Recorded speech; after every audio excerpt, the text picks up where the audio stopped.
하나님 말씀은 마가복음 15장 33절에서 41절까지 교독하시겠습니다. 마가복음 15장 33절 제6시가 되매 온 땅에 어둠이 임하여 제9시까지 계속하더니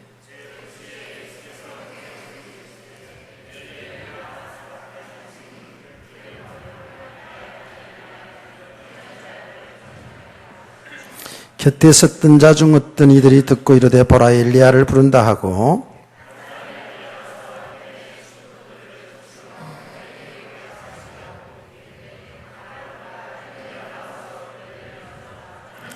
예수께서 큰 소리를 지르시고 숨지시니라. 예수를 향하여 섰던 백부장이 그렇게 숨지심을 보고 이르되 이 사람은 진실로 하나님의 아들이었도다 하더라.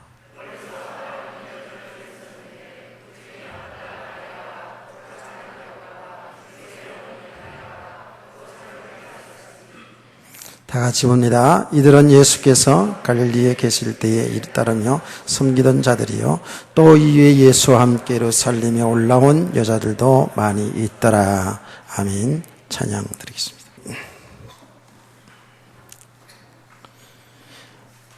우리가 지난 시간의 말씀도 그렇고 오늘 본문의 말씀도 예수님이 고난을 당하고 십자가에 못 박혀 죽으시는 이 과정을 우리가 보고 있습니다. 이 오늘의 본문은 미리 4월 달의 고난 주간에 오늘 이 본문을 우리가 통해서 엘리 엘리 라마 사막단이라고 예수님이 그 십자가에서 부르짖던 그 의미를 우리가 깊이 나누면서 은혜를 받았었습니다. 저는 오늘 이 말씀을 묵상하는 가운데에 예수님께서 짧은 인생입니다. 예수님이 하나님의 아들이시지만 인간의 몸을 입고 이 땅에 오셔서 우리와 똑같은 인생을 살아가신 겁니다. 우리가 잘 알고 있는 대로 33년의 생애를 마감한 겁니다. 우리가 보통 우리 살아가는 사람들의 인생이 성경에서 말하는 대로 우리 인생이 70이요 강건하면 80이라도 라는 이런 내용이 있습니다. 이제는 조금 더 하나님이 우리에게 지혜를 더 주셔서 의학이 발달되어서 수명이 조금 늘었다고 볼 수 있죠. 그래도 어쨌든 100세 이하의 사람들은 하나님의 부름을 받게 됩니다. 그러면 사실 우리가 우리 성도들은 이 땅의 삶으로 끝나는 것이 아니라 영원한 세계 영생이라는 이 시간 속에서 보면 우리 인생이 100살을 산다 할지라도 아주 짧은 인생이지요. 특별히 예수 믿고 거듭난 우리 성도들, 이제 하나님의 자녀로 하나님의 세계를, 영적 세계를 알고 가는 우리 성도들의 삶은 옛날에 예수 믿기 전의 삶을 빼기 하고, 여러분 나이에서 예수 믿기 시작한 것을 빼보면 알잖아요. 그렇게 긴 생애가 아닙니다. 짧은 인생입니다. 저는 오늘 이 본문 말씀을 여러분 읽으며 묵상하고 기도하다가 예수님께서 십자가에 죽으실 때 제일 마지막 한 말이 뭐냐? 오늘 본문에는 그냥 예수께서 큰 소리를 지르시고 숨지시니라고 이렇게 기록되어 있지만 다른 복음서에 보면 뭐라고 얘기했습니까? 십자가에 죽으실 때 제일 마지막 말, 나는 조용히 한 줄 알았더니 오늘 말씀을 보니까 아주 큰 소리로 아주 당당하게 힘있게 확신있게 다 이루었다라고 이렇게 돌아가셨어요. 큰 소리로 했다 그랬어요. 나는 그 광경을 마음속에 담아봤어요. 십자가에 돌아가시기 전에 그 과정 속에서 얼마나 수모를 당하고 그 마음으로 육신적으로 얼마나 고통을 당했습니까? 당장 십자가에 내려와서서 아니 십자가에서 명하여 천사들을 통해서 그들을 다 처치할 수 있지만 말없이 묵묵히 하나님의 뜻을 이루기 위해서, 다시 말하면 우리를 구원하시기 위해서, 우리에게 영원한 생명을 주시기 위해서 예수님은 그 십자가에 오랜 시간 매달려서 고난을 당하신 것입니다. 그러다가 마지막 운명하는 그 순간에 다 이루었다라고 하는 그 말 속에는 모든 게 다 포함되어 있죠.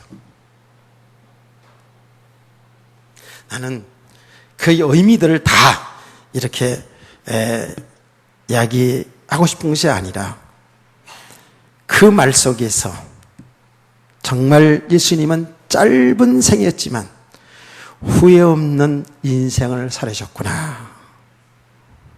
여기 가슴이 와닿더라고요.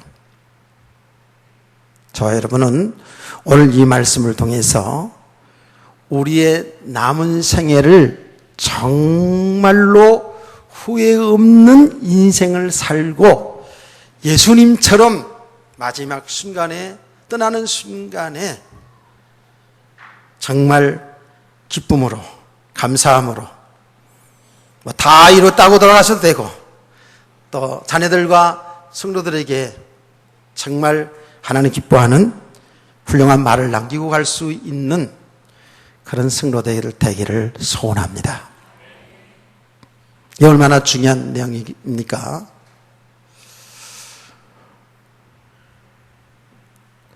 다 이뤘다. 정말 우리 생애를 마감할 때 후회가 없이 정말 힘껏 살아왔다. 정말 이 땅에 살아가는 날 동안에 보람 있고 가치 있는 인생을 살았다. 그리스도 예수 안에서 행복하게 나는 살았노라. 나는 이제 주 앞에 간다. 자, 이젠 잘 있어라.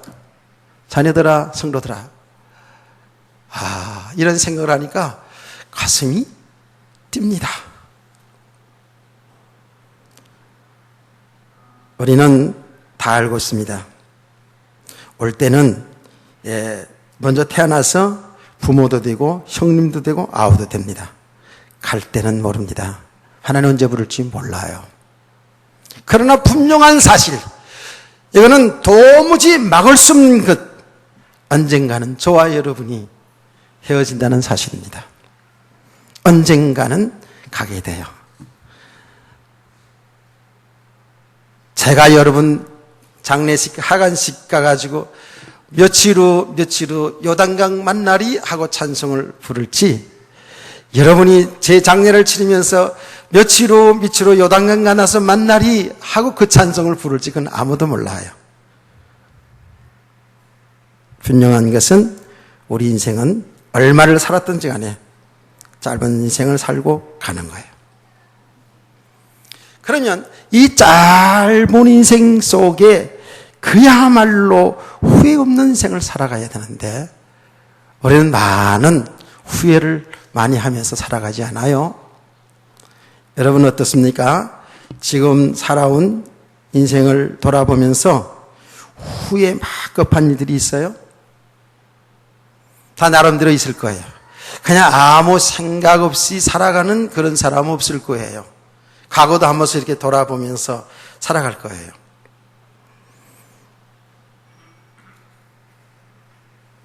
아직도 내 팔자가 왜 이런 팔자냐 하고 팔자 타령하고 살아가는 사람은 혹시 있나요? 어떻게 하다 저 인간, 저 사람을 만나가지고 이렇게 내 고생하나, 이런 사람 혹시 없나요? 어떻게 하다 부모를 만나고 세상에 훌륭한 사람, 훌륭한 부모도 많은 것 같은데 나는 왜 이렇게 부모를 잘못 만나가지고 이런 고생을 하고 살아야 되고 그런 고생을 했나라고 그런 상처 속에, 그런 원한 속에 있는 그런 성도는 혹시 없나요?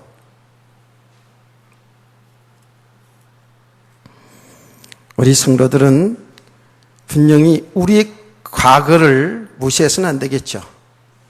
우리의 역사를 무시해서는 안 됩니다. 제가 일부 예배에서도 얘기했어요. 나라가요, 왜 역사를, 공부를 자꾸 소홀히 하려는지 몰라요. 그거 잘못된 거예요.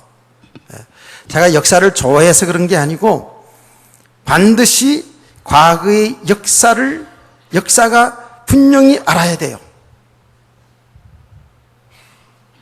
왜냐하면 그 과거의 역사, 과거의 일들은 여러분 개인의 인생이든 여러분 가정사든 교회든 나라든 똑같습니다.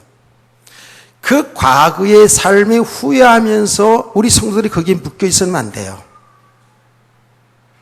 과거에 잘했던 삶이든 과거에 실패했던 인생이든 거기에 그 잘한 것에, 잘 살던 것에, 훌륭했던 그 일 속에 여러분이 거기에 묶여 살아도 안 되고요. 과거에 실패하고 어려움 당했던 그 상처받았던 그 일 속에 여러분이 묶여 있어도 그 인생은 발전이 없습니다. 그건 성공할 수가 없습니다. 대부분의 사람들은 그런 쪽에 있을 수도 있어요. 과거의 상처에서 헤어나지 못해요. 과거에 실패했던 삶에서 헤어나지 못해요. 사람들 자기 자신도 그렇고 다른 사람 볼 때에도 과거의 그 삶을 보고 끝까지 그 사람을 좋은 사람, 나쁜 사람으로 가지고 있는 경향도 많이 있어요. 잘 보셔야 됩니다. 또 과거에 잘 나갔던 것, 사업 잘했던 것, 돈 많이 벌었던 것 말이에요. 성공했던 것, 이 과거의 삶에 또 거기에 향수에 젖어가지고 과거를 다 옛날에 이렇고 옛날에 좋았고 옛날에 어쩌고 이렇게 이야기하는 사람도 있어요. 과거는 과거입니다. 지나간 건 지나간 거예요. 잘된 일이었든 안 된 일이었든 좋았던 일이었든 실패했던 일이었든지 간에 거기에 묶이지 않는 성도들 되길 원합니다. 그게 성도입니다. 그러나 분명히 과거를 무시해서도 안 되는 것은, 우리의 역사를 무시해서도 안 되는 것은 뭐예요? 그 과거의 역사를 통해서 오늘의 나를 볼 수 있어야 됩니다. 그래야 미래가 있는 사람이 되는 것입니다. 이건 일반적인 이야기를 제가 하는 거예요. 그래서 제가 언젠가 설교하면서 그런 얘기 했잖아요. 저 이스라엘 백성들, 유태인들이요, 그 이스라엘 가면은 박물관이 있거든요. 박물관에 가보면 그들이 독일 히틀러에게 당했던 역사, 그 수모를 당하고 고난을 당했고 나라를 뺏겼던 그 역사의 생생한 기록과 현장을 박물관에 쫙 붙여놨습니다. 미국에도 똑같이 있습니다. 미국에는 이스라엘 백성들이 굉장히 영향이 있거든요. 그래서 이스라엘 워싱턴에 가보면 미국에 이스라엘 그 박물관이 있습니다. 거기도 똑같습니다. 그거 보면 정말로 부끄럽고 정말로 얼마만큼 그 조상들이 고생을 당했는지를 생생히 볼 수 있어요. 그들이 그들의 부끄러운 역사를, 그 고난당했던 역사를 그렇게 박물관에 간직한 것은 다른 게 아닙니다. 앞으로는 우리 민족은 절대로 이런 수모를 당하지 않고 사는 것이다. 다른 나라에게 다른 사람이 지배를 당하지 않고 지배하면서 사는 것이다. 그런 교훈이 거기 생생하게 있거든요. 그래서 오늘 저와 여러분들은 이제 오늘 말씀을 듣고 하루 종일 삶 속에서 그 이후에도 조용히 나의 과거의 삶 발자취를 한번 돌아보시고, 이제 오늘의 현실에 있어서 또 앞으로 살아갈 날이 얼마 남지 않은 이 짧은 인생들 속에서 과연 나는 어떻게 살아야 될 것인가? 그리고 그 중요한 시간들을, 여러분의 한날 한날의 그 삶들을 가장 가치 있고 가장 보람 있고 그래서 가장 행복한 성도들도 사시는 후회 없는 인생 되기를 저는 소원합니다. 저는 이 말씀을 상당히 많이, 전 개인적으로 많이 묵상을 했어요. 이 말씀 앞에서.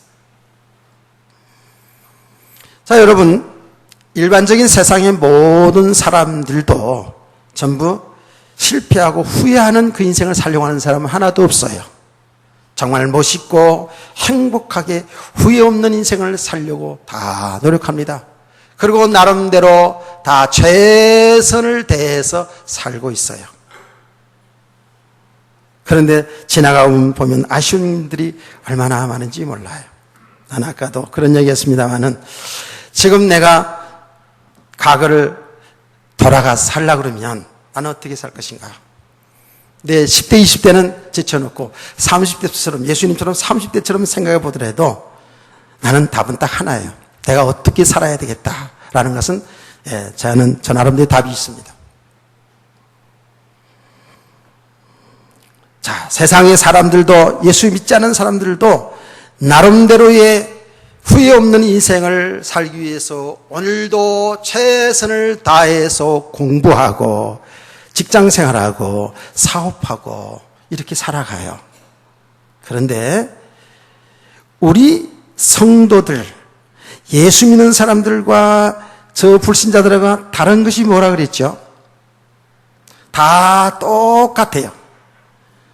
다 부모 밑에 자라다가 공부하고 또 나름대로 좋은 남자, 좋은 여자 만나서 가정을 갖고 그래서 결혼하여서 자식을 낳고 그래서 같이 이렇게 한 가정을 이루어서 살아갑니다. 그거는 똑같이 살아갑니다. 그런데 다른 게 있죠. 다른 게 뭐예요? 저와 여러분은 믿음으로 살아가는 거예요. 믿음으로 살아간다고요. 믿음으로 살아간다고요. 그게 다르죠. 그럼 믿음으로 살아간다는 그 말이에요. 그 말이 뭐예요? 우리는 그 믿음이라는 내용 속에서 하나님이 존재하시고 하나님이 살아계시고 하나님의 그 세계가 있다는 것을 믿는 것이고요. 우리 성도들에게 믿음이 뭐예요? 우리 성도들은 이제 내가 내 인생의 주인 노릇하는 것이 아니고 하나님의 뜻대로 사는 것이 믿음의 삶이에요. 아멘. 이게 다른 겁니다. 과거에는 내 생각, 내 경험, 내 지식, 그리고 내 육신을 위해서 내 육신의 행복을 쫓아 살아왔지만 예수 믿고 나서 우리 성도의 삶은 어떤 것이라고요? 하나님의 뜻에 맞게, 하나님의 목적에 맞게, 하나님이 원하시는 대로 살아가기를 원하는 것이 성도의 삶이거든요. 여기 이제 믿음이에요. 그래서 그 사람이 믿음의 수준만큼, 믿음이 되어진 만큼 하나님의 목적에 맞는 삶, 하나님을 기쁘게 하는 삶을 살게 되는 것이죠. 이게 성도가 불신자하고 다른 거예요.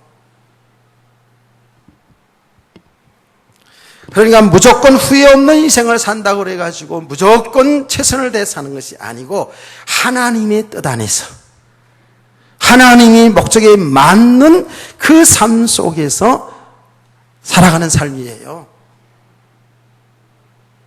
자, 그런데 세상에 우리가 살아온 과정을 통해서 보고 세상의 삶을 보면 분명히 나름대로 육신적으로 성공한 사람들을 보면 뭔가 다 목적, 어떤 비전이 있어요. 꿈이 있어요. 다, 나름대로 어떤 꿈이 다 있어요.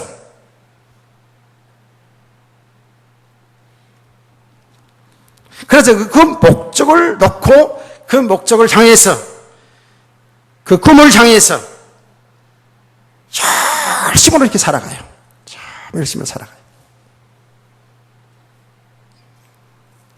그 꿈, 어떤 목적이 없는 사람들은 그냥 하루하루 그냥 대강대강 살 수 있겠죠. 그러나 어떤 분명한 목적 있는 사람들은 사업하는 사람은 사업하는 대로 또 공무원은 공무원대로 여러 가지 세상의 직업과 어떤 기능들이 있잖아요.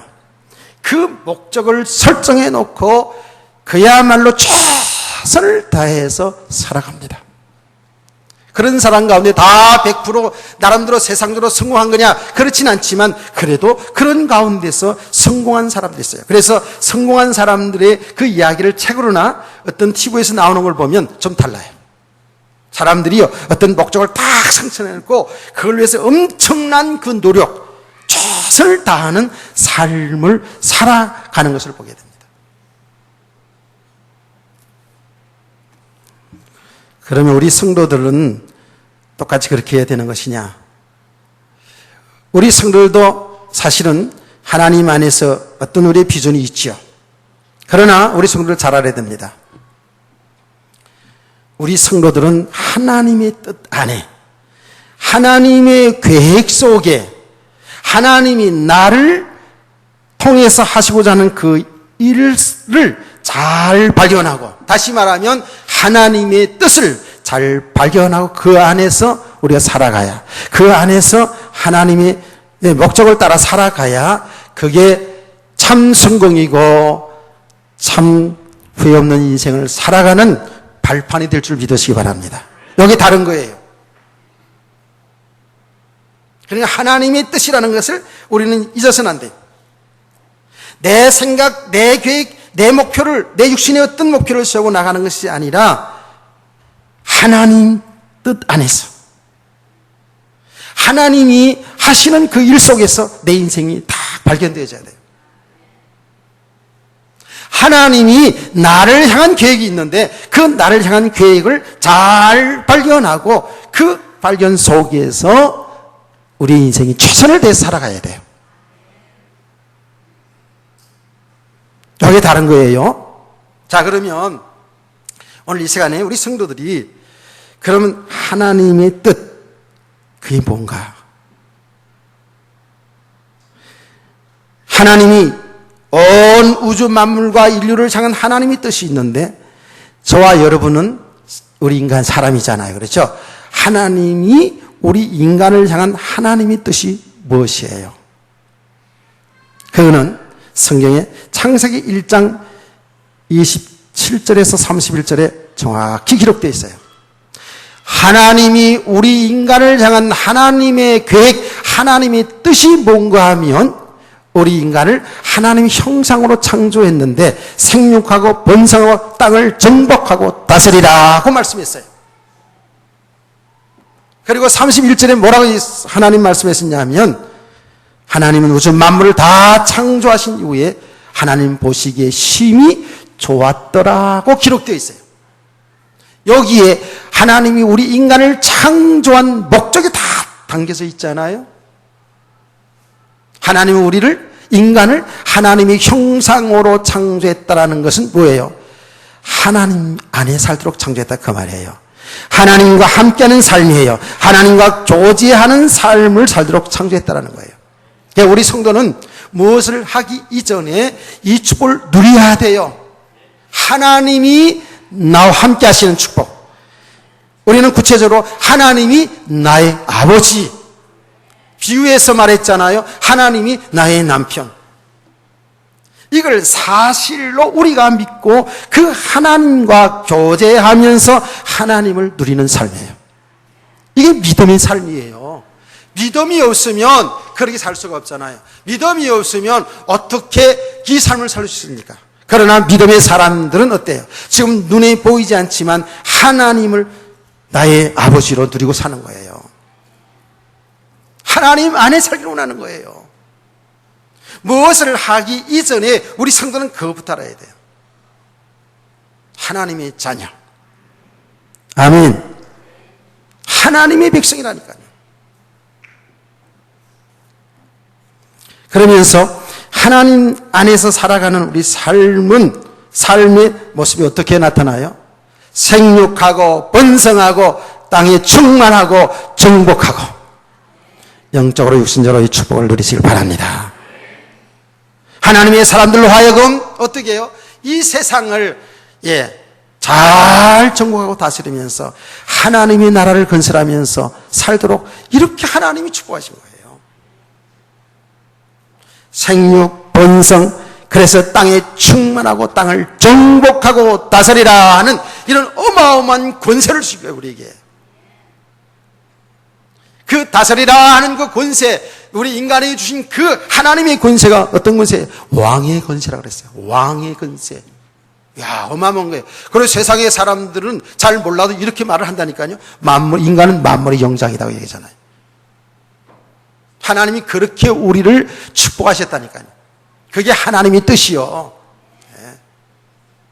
세상에 자연 앞에 빌고 굴복하며 이렇게 사는 존재가 아니라 이 세상 우주 만물을 창조해서 우리에게 주신 그 축복을 이렇게 정복하고 다스리면서 살아가는, 그래서 하나님 보시기에 기쁘게 하나님께 영광을 돌며 살아가더라고. 아멘.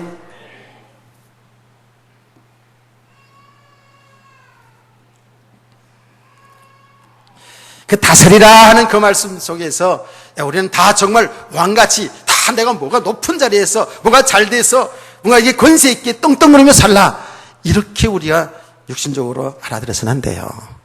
하나님이 자라는 권세를 가지고 그런 삶에서도 거배경까지 살지 않고 또 삶에 그야말로 어렵고 힘든 가난한 삶 속에 있어도 그게 매이지 않고 하나님이 자라는 권세를 가지고 당당하게 기뻐하며 행복하며 살아가시는 그런 하나님의 사람들 되기를 원하는 겁니다.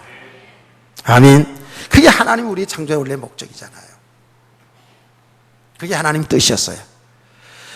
그런데 우리 인간이 이 축복을 잊어버렸잖아요. 왜 그랬어요? 그게 창세기 3장 1절에 이하의 말씀 아닙니까? 우리 인간이 죄를 범했어요. 그 죄가 뭐라 그랬어요? 우리 인간은 그렇게 하나님과 교제하면서 하나님 안에서 이 생명의 축복을 능력 있게 권세 있게 살아가도록 축복하신 그 하나님의 축복을, 에덴 동산의 축복을 잊어버렸어요. 뭐 때문에? 하나님 믿고 살아야 되는데 하나님 믿지 않고 하나님의 말씀을 거역하고 하나님을 배반했단 말이에요. 그게 창세기 3장 에덴 동산의 사건이에요. 인간은 하나님을 거역하는 이 불신앙으로 인하여서 에덴 동산에 쫓겨났어요. 그게 뭡니까? 그게 죽음이에요. 버림받은 거예요. 그래서 우리 인간은 하나님 믿지 않은 그 죄로 말미암아서 인간에게는 이 사망, 하나님과 영원히 분리되는 이 사망 가운데 빠지게 됐어요. 그래서 인간이 하나님 떠나면서부터 하나님 믿지 않고 살아가는 그 삶 속에서 인간의 그 많은 고통이 들어왔어요. 그 고통의 끝이 죽음이에요. 근데 그 죽음으로, 인간의 육신의 죽음으로 우리 고통이 끝나는 것이 아니라 죽은 후에는 영원한 지옥 형벌이 있다고요. 이 사실을 믿으시죠? 이걸 믿어야 되는 거예요. 이 영적인 사실이라고 하는 거예요.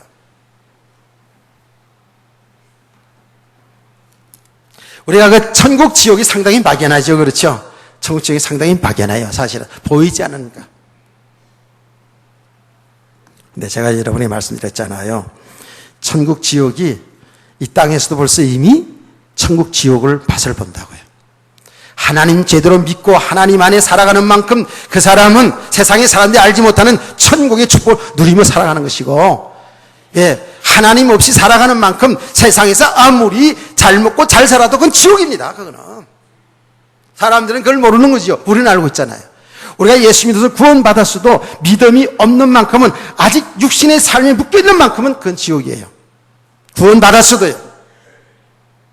그러니까 우리가 계속 이 복음을 들으면서, 하나님의 말씀 들으면서 믿음의 사람으로 세워가기를 원하는 거예요. 왜? 믿음만이 하나님의 나라의 축복을 누릴 수 있으니까요. 그러다가 이 땅에 살다 죽으면 성경 와서 그대로입니다. 영원한 지옥으로 가는 거예요. 영원한 지옥. 예수 믿지 않는 사람은 영원한 형벌이에요.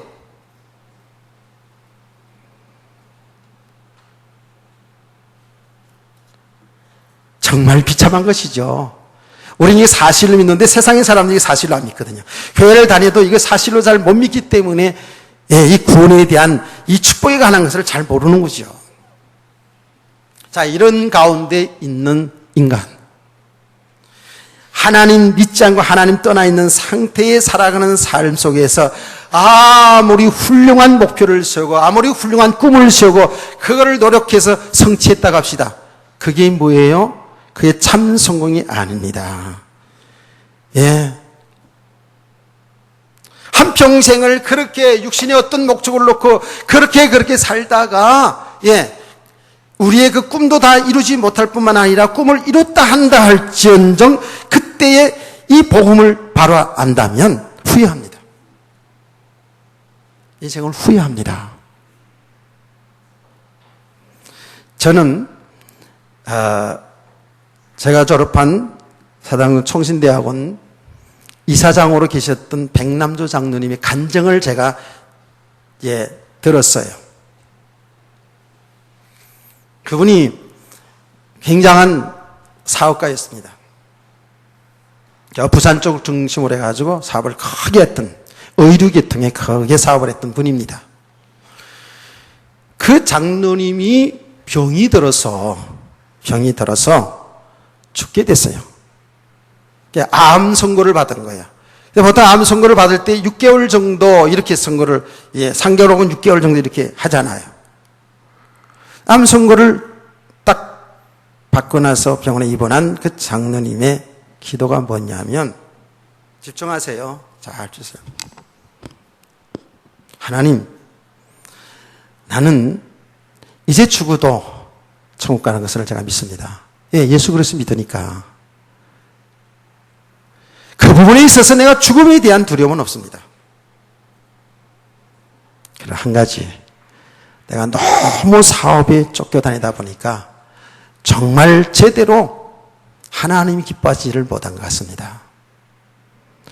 나에게 한 번만 더 기회를 주신다면 내가 하나님 기뻐하시는 이 복음을 위해서 살기를 원합니다. 그 기도를 했답니다. 하나님은 그 기도를 기쁘게 받으시고 그의 암은 온데간데 없어지고, 하나님 전능하시잖아요. 정말 중심으로 회개하며 기도했나 봐요. 그러고 남은 생에 후대들을, 제자를 키우는 그 총신대 부지를 그분이 구입했고, 그리고 많은 주의 종들을 길러낸 그런 분이죠. 그리고 그의 돌아가실 때 장례는 총신장으로 지었는데 많은 목사님들, 많은 성도들이 많은 교훈을 주고 하늘나라로 갔어요.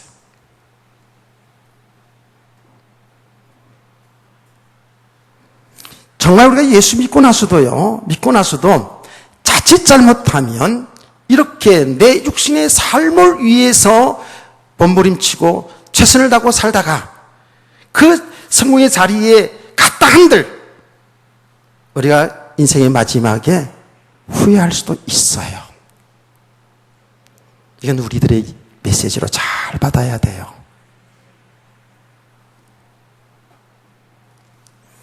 하나님 떠나 있는 상태의 그 삶, 그건 진정한 성공이 아니에요. 진정한 인생이 아니에요. 그 자체가 저주받은 인생이거든요. 근데 우리는 어떻게 되었습니까? 그 하나님의 뜻이 뭐냐면 우리 인간이 그렇게 살다가 그래 영원히 망하는 것이 아니거든요. 그래서 하나님께서는 우리에게 사는 길을 열어줬다고요. 그 저주에서 말이에요. 그 죄에서, 그 사망에서 그야말로 영원한 지옥 자녀로 우리가 사람으로 살아갔는데 거기서 빠져나오도록 하나님이 우리 길을 열어주셨는데 그 길이 예수 그리스도입니다. 아멘. 창세기 3장 15절 아닙니까? 여자의 후손을 통해서 뱀의 문을 상하게 할 것이다 라는 그 말씀을 우리가 너무 많이 들었습니다. 그 여자의 후손 예수 그리스도예요. 동정녀 마리아를 통해서 이 땅에 오신 하나님의 아들 예수 그리스도를 통하여 우리 인간을 구원하시겠다는 하나님의 뜻이 나타나신 거예요. 그래서 성경, 구약 성경 전체, 신약 성경 전체가 뭐냐면 그 모든 말씀과 사건의 내용의 핵심이 뭐냐? 하나님의 그 언약 한마디로 말하면 그리스도입니다. 예수 그리스도입니다. 왜요? 예수 그리스도 아니면 절대로 이 죄값으로는 그 저주 아래서 빠져나올 길이 없단 말이에요. 이건 하나님의 계획이에요.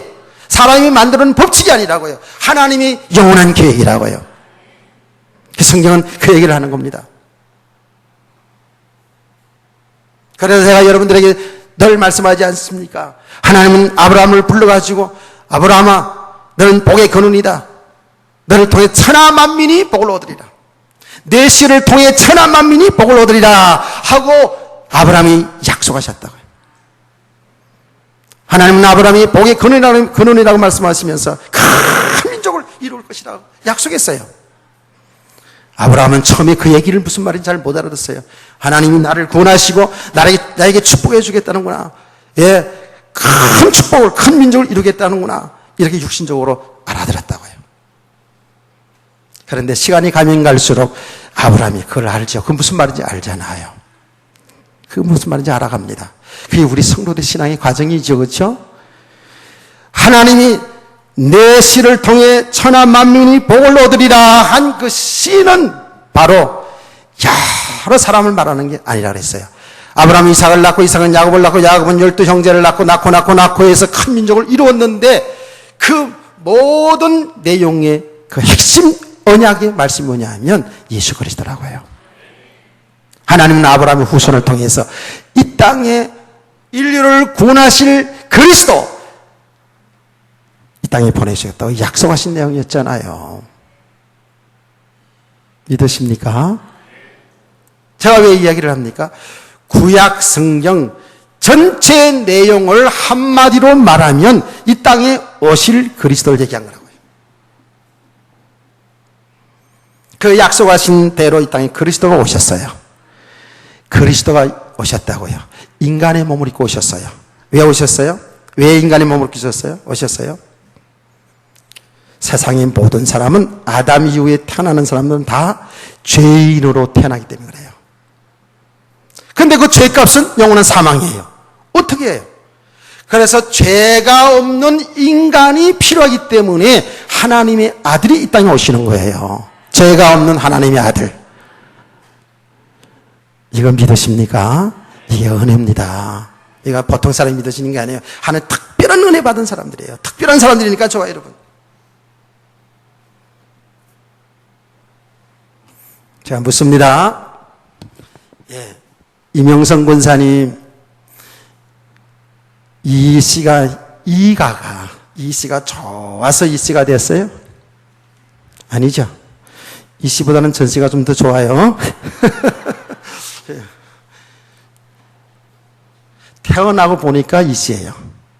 그렇죠? 태어나고 보니 이 씨가요. 똑같은 이치적으로 그래요. 인간이 우리가 태어나고 보니까 우리는 본질적으로 죄인으로 태어나는 거예요. 죄인으로. 그 본질상 진노 아래 태어나는 거예요. 태어날 때부터. 사람들은 그러죠. 아이고, 그 어린아이가 무슨 죄 있다고요? 아니요.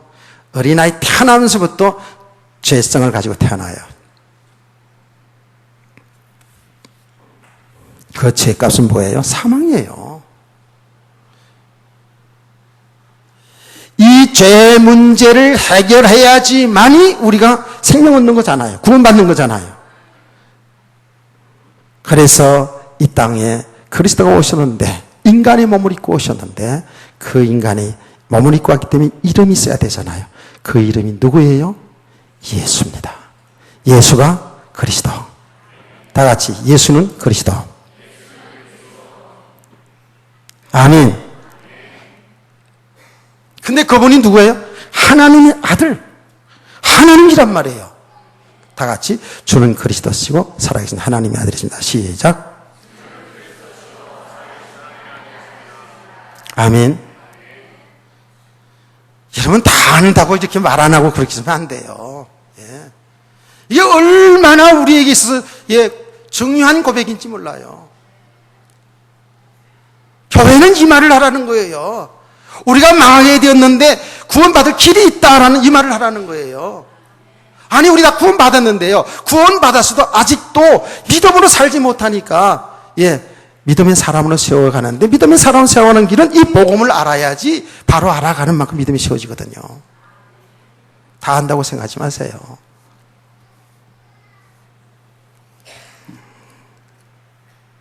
그래서 지난 시간에 우리가 말씀 살피지 않았습니까? 하나님의 아들 예수 그리스도가 우리의 죄악을 담당하시고 그렇게 수모와 같은 고통을 당하고 죽어가셨다고요. 그래서 예수님이 십자가에 죽으실 때 다 이뤘다라는 그 말이 뭐예요? 하나님의 계획을 다 이뤘다라는 거예요. 예수님은 34년의 인생 속에서 집중적으로 당신이 하나님의 아들 그리스도인 것을 세상에 증거한 거거든요. 왜? 사람들이 그리스도를 바로 알아야 구원받기 때문에, 바로 알고 믿어야 구원받기 때문에.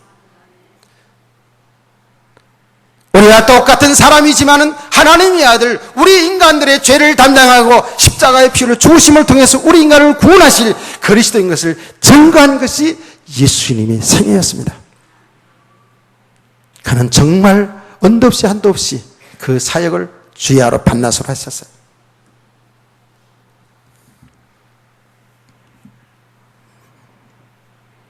그리고 십자가에 죽는 그 순간에 다 이뤘다. 그게 뭐예요? 우리 인간을 구원하는 하나님의 뜻을 다 이뤘다는 거예요. 하나님의 구원 계획을 다 이뤘다는 거예요.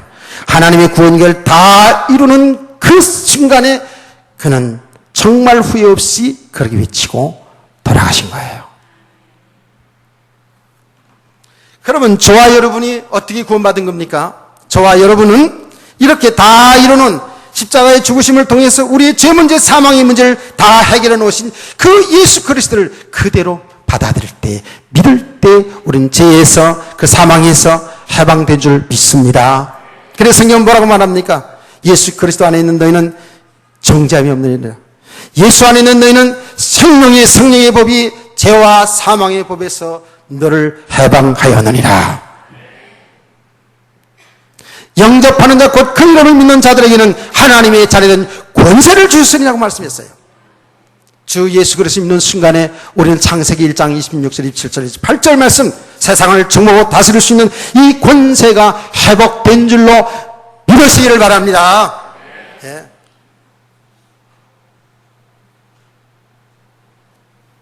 우리가 이미 이런 축복을 이미 받았다니까요. 근데 아직 믿음이 없는 만큼은 이 권세에 있는 축복을 못 누리니까 우리가 믿음의 사람으로 세워가자는 거 아니겠어요?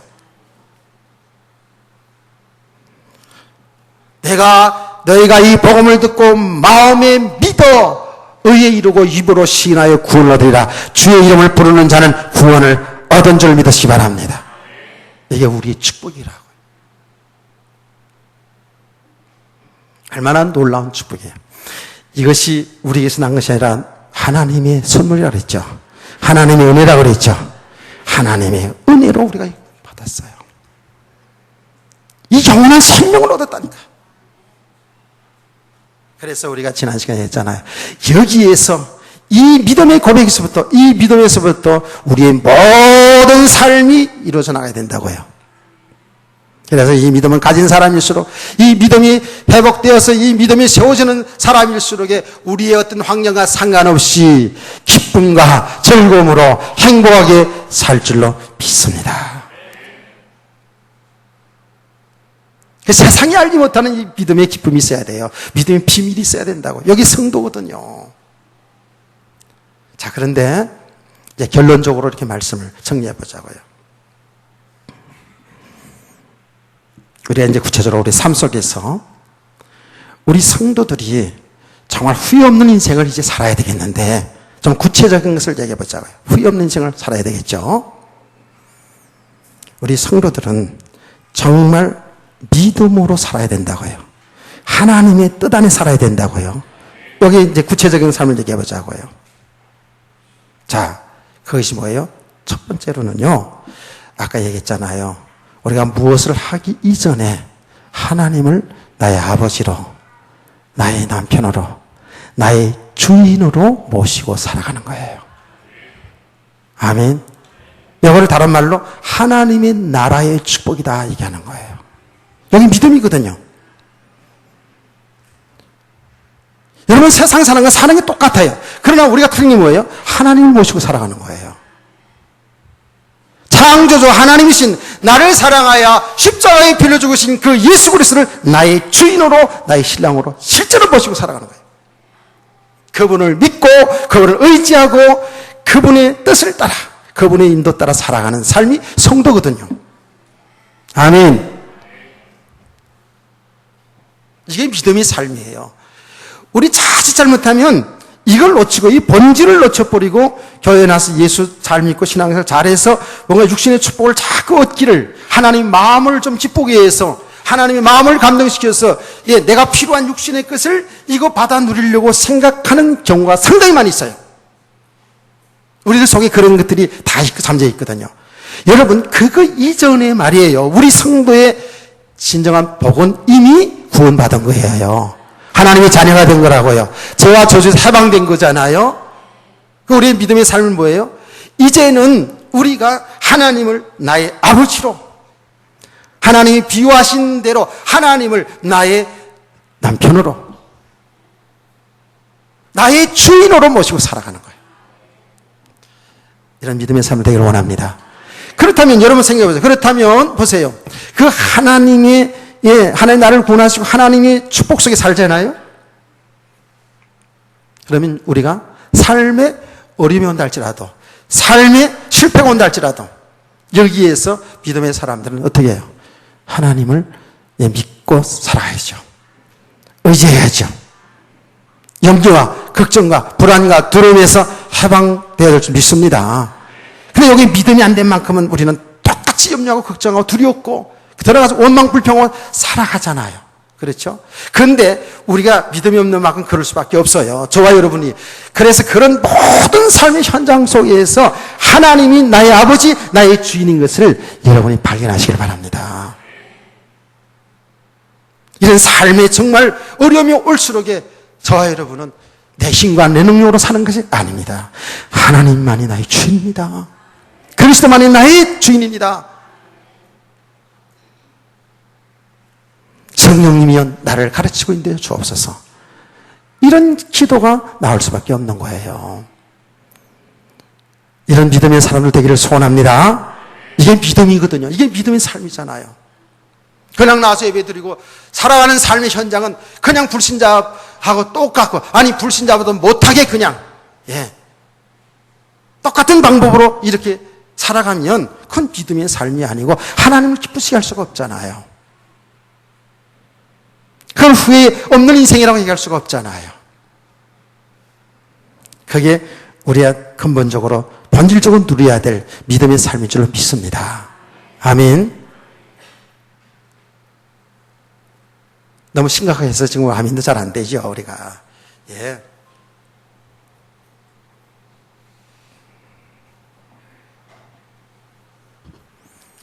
저와 여러분이 정말 잘 생각해야 돼요. 잘 보셔야 돼요. 정말 믿음으로 살아야 돼요. 그러면서 한 걸음 더 나가서요. 한 걸음 더 나가서 이제 우리 성도들을요. 믿음이 뭐예요? 모든 것 하나님이 하시는 일 속에서 내 인생을 살아갈 수 있어야 돼요. 하나님이 하신 일 속에서 역사를 볼 수 있어야 되고요. 하나님이 하신 일 속에서 우리 가정사를 볼 수 있어야 되고 내 개인의 인생을 볼 수 있어야 돼요. 하나님은 지금 그 살아계신 하나님은 예수님 십자가에 죽으시게 하고 그걸로 끝난 게 아니에요. 하나님은 성부, 성자, 성령 삼위 하나님은 지금도 야심으로 하나님이 하신 일이 있어요. 이 역사를 움직인다니까요. 지금 역사를 움직여요. 여러분 믿으셔야 됩니다. 우리 개인의 인생이 누구 손에 있다고요? 하나님의 손에 있다니까요. 옛날에 연석국에 그랬잖아요. 내 손 안에 있습니다. 그런 담대한 인간도 하나 있었잖아요. 하나님의 손에 있습니다. 하나님의 주권 속에 있습니다. 그래서 이걸 깨달은 사람이 뭐라고 말합니까? 모든 것이 주님께서 하셨고 주님께로 말미암고 주님께로 간다 그랬잖아요. 그게 진짜 믿음의 사람의 고백이거든요. 저와 여러분의 인생 하나님의 손에 있습니다. 하나님이 하신 일 속에서 봐야 돼요. 그런데 잘 보세요. 하나님이 지금도 하나님이 하신 일이 뭐냐면 그 모든 역사를 움직이는 그 많은 일들, 이런 일 저런 일 많이 있잖아요. 그 일들의 가장 중요한 하나님이 하신 일의 내용이 뭐냐 하면 우리 인간들을 구원하시는 일이에요. 생명 살리는 일이에요. 생명을 주시고 그 생명의 축복을 하나님 안에서 누리도록 믿음의 사람으로 세워가면서 하나님이 우리를 끌어가신다고요. 이걸 아주 세밀하게 구체적으로 그 개인과 그 나라 속에 그 가정 속에 역사는 좀 믿으시길 바랍니다. 이제 이거를 보면서 우리가 인도받으며 살아가는 게 신앙생활이거든요. 하나님이 하신 일입니다. 그 일이 뭐예요? 구원하신 일이에요. 그래서 구체적으로 있잖아요. 하나님은 우리를 통해서 하나님이 구원하시는 그 일이 뭐예요? 생명 살리는 그 일이 예수 그리스도. 그리스도가 증거되고 나타나질 때에 여러분의 말로 여러분의 삶을 통해서 이렇게 나타나질 때에 생명운동 일어나는 줄 믿으시기 바랍니다. 하나님 그 일 때문에 모든 일을 움직였어요. 그래서 우리가 창세기 아브라함 얘기를 너무 많이 하지 않습니까? 하나님 아브라함을 건져내시고 아브라함에게 하신 그 가정 역사들을 보세요. 그게 전부 결혼해가지고 남들 아이 잘 낳는 아이도 못 낳고 있잖아요. 100세 아들 낳고 그랬거든요. 그렇죠? 그게 이제 다 드러났잖아요. 보니까 뭐예요? 그게 하나님의 복음 때문에 그리 하신 거예요. 이해가 되시나요? 하나님이 니스를 통해 천한 만민을 보고 얻으리라. 그 말씀이 예수 그리스도를 통해서 복받겠다는 그 얘기라고 그랬잖아요. 이거 보세요. 전부 하나님이 하신 일이 이렇게 생명 살리는 구원하시는 그 일 속에 있다고요. 이거를 잘 발견해야 돼요.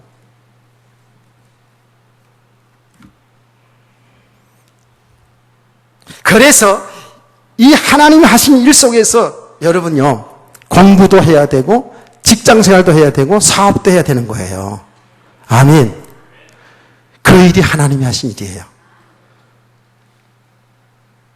그런데 그 일이 목적이 아니고요. 그러니까 그 일을 통해서 내가 공부를 잘해서 앞으로 판검사가 되겠다. 앞으로 뭐 대통령이 되겠다. 뭐 사업가가 되겠다라는 것들이 어떤 비전이 있겠죠. 근데 과거에 그런 비전이 다 있었잖아요. 근데 이제 우리 학생들, 우리 모든 성도를 알아야 돼요. 그 사업을 통해서 돈을 많이 벌어서 살아야 되겠다. 그것만이 목적이 돼서는 안 된단 말이에요. 그건 세상의 사람들이랑 똑같은 거잖아요. 내가 판검사가 되어서 억울하고 불쌍한 사람들 그 정의 편에 서가지고 일을 해야 되겠다. 그거 좋은 생각이에요. 그러나 그것만이 목적 돼서는 안 돼요. 이해가 되시나요? 내가 어떤 사람이 되든 어떤 일을 하든지 그 삶을 통해서 이 복음이 증거되고 나타나지는 삶 속에 살기를 주의 이름으로 축원합니다. 하나님은 그래서 우리 각 사람들에게 각기 기능을 주었어요. 달란트를 주었다고요. 각기 직업을 주었다고요. 각 가정을 주었어요. 여러분 개인과 여러분 가정과 모든 사회생활 모든 전체가 하나님이 주신 축복 속에서 보면 그게 하나님의 복음 때문에 주신 거예요. 아멘. 이렇게 분명히 알아야 돼요. 그러면 우리 성도 이렇게 알게 되면 어떻게 돼요? 내 삶의 이유가, 내가 존재할 이유, 살아야 될 이유가 분명해지잖아요. 그냥 먹고 살기 위해서 저렇게 직장 생활한다. 짜증나지. 더운데 그렇잖아요. 그게 아니거든요. 그 삶을 통해서 하나님이 하신 일을 나타내는 거예요. 복음 전하는 일이에요. 이해가 되셨습니까? 그렇다면 그렇게 되어진, 그렇게 결론이 낮은 사람들의 삶은 어떨까요? 정말 그 삶을 성실하게 살아가는 겁니다. 정말 기쁨으로 살아가는 겁니다. 그게 어떤 일이든지 간에 하나님 말씀에 죄 짓는 일 말고요. 말씀 미쳐서 죄 짓는 일 말고요. 어떤 직업이든 어떤 일이든 제가 늘 얘기하는 겁니다. 하는 거 아니겠어요? 월세방에 살든 대걸 같은 집에 살든 똑같은 삶을 살아갈 수 있는 거죠. 믿음의 사람들은요. 그 삶을 기쁘게 살아가는 거예요. 아멘. 그 환경 보고 막 불편하고 그냥 복잡하게 이렇게 사는 게 아니고 그 남편, 그 아내, 그 자식, 그 부모 보면서 같이 살면서도 행복할 수가 있어야 된다고요. 우리 삶이 신날 수가 있어야 된다고요. 공부하는 게 신날 수가 있어야 돼요. 우리 학생들 고개를 좌우로 흔드는 것 같아요. 공부하는 게 신나네요. 근데 분명한 사실 그렇게 결론이 나면 날수록 공부가 하나님 일이거든. 그게요. 하나님이 하신 일이거든요. 지금 내가 지금 할 수 있는 일이 그 일이거든요. 여러분 직장 생활은 그 일이 하나님 일이잖아요. 사업이 하나님 일이잖아요. 여러분 지금 주어진 가정이 하나님 주신 축복이잖아요. 그러니까 그 삶을 성실하게 살아가고 그 삶을 기뻐하며 살아가고 감사하며 살아가고 그래 힘있게 살아가는 성도들 되기를 주님으로 축원합니다. 그 삶이 후회 없는 인생이에요. 꼭 무슨 뭔가 육신적으로 성공해야지만이 후회 없는 인생이 아니고요. 우리 한 사람 한 사람들이 이런 성도를 되기를 원합니다. 꿈 같은 얘기가 아니에요. 이건 믿음의 사람들이 다 그렇게 살았거든요.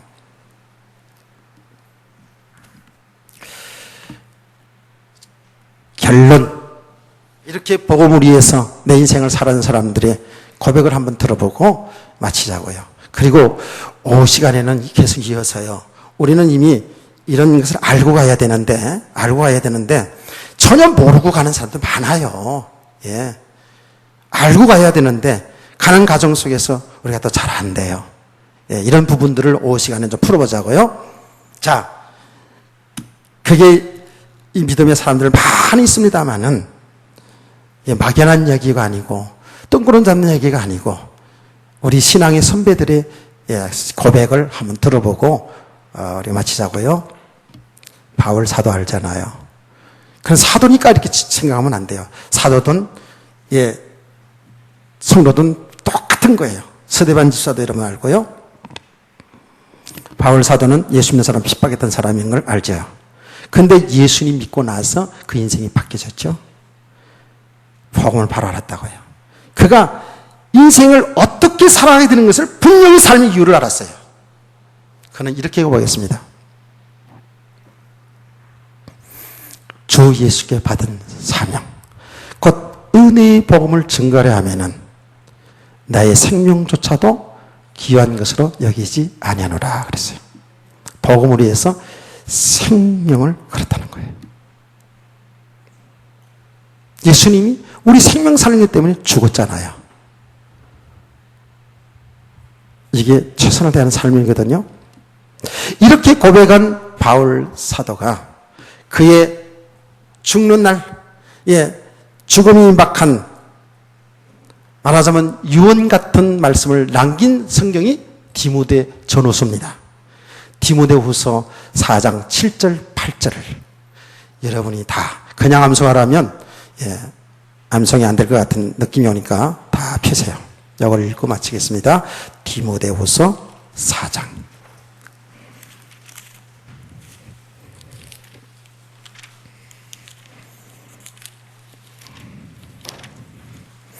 우리 눈으로 제가 확인하는 게 좋은 것 같아서 우리 방송실에서 제가 안 띄웠어요. 4장 6절부터 8절까지 바울 사도가 이제 떠날 날이 죽음이 임박해서 쓴 내용인 것을 6절에서 알 수가 있죠. 다 찾으셨죠? 제가 읽어드릴게요. 전제와 같이 내가 벌써 부어지고 나의 떠날 시각이 가까웠도다. 나는 선한 싸움을 싸우고 나의 달려갈 길을 마치고 믿음을 지켰으니 이제 후로는 나를 위하여 의의 면류관이 예비되었으므로 주 곧 의로우신 재판장이 그날에 내게 주실 것이며 내게만 아니라 주의 나타나심을 사모하는 모든 자에게 도니라. 아멘. 평생 복음을 위해 살고 죽는 죽음에 가까운 그 순간에 이렇게 후회 없는 인생을 고백하고 하늘나라로 갔어요. 이런 모든 성도 되기를 주님의 이름으로 축복합니다. 하나님 아버지, 오늘 주신 말씀, 후회 없는 인생, 우리들 가슴속 깊이 언약으로 새김받아서 우리 한 사람 한 사람들이 믿음으로 후회 없는 인생을 살아가는 우리 성도들이 되게 하여 주옵소서. 주 예수 그리스도의 이름으로 기도합니다. 아멘. 찬송가